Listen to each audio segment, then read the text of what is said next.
Hi friends, welcome to Maha food blogs. ఈరోజు అయితే గోరింటాకు లేకుండా ఇంట్లోనే ఇన్స్టెంట్గా గోరింటాకుని అయితే ఎలా ప్రిపేర్ చేయాలి అనేది అయితే ఈ వీడియోలో చూద్దామండి.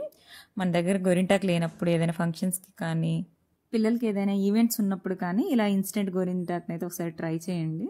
ఇప్పుడైతే ప్రిపేర్ చేయడానికి ఒక చిన్న బౌల్ని అయితే తీసుకొని అందులో 2 స్పూన్స్ వరకు టీ పొడి అలాగే 2 స్పూన్స్ పంచదారని అయితే యాడ్ చేసుకొని ఒకసారి అయితే కలుపుకోవాలండి. తర్వాత అయితే ఒక వైట్ పేపర్ని తీసుకొని దాని మీద అయితే కొంచెం ఆయిల్ని అయితే యాడ్ చేసుకుంటున్నాము. ఇప్పుడైతే ప్రిపేర్ చేయడానికి ఒక బాండీని అయితే తీసుకోవాలి.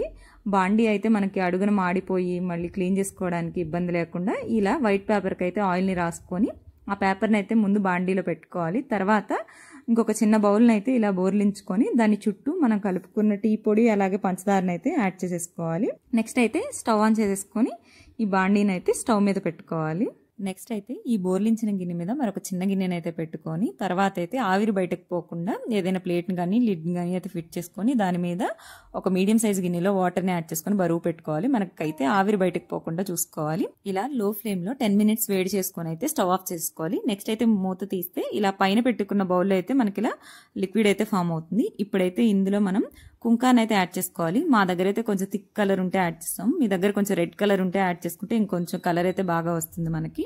ఇప్పుడైతే ఒక ఏబడిని తీసుకొని మనకు నచ్చిన డిజైన్తో అయితే గోరింటాకులా పెట్టేసుకోవాలి. దీని అయితే ఒక 10 minutes ఆరిన తర్వాత కడుక్కుంటే సరిపోతుంది. ఇదైతే 2 days వరకు ఉంటుంది.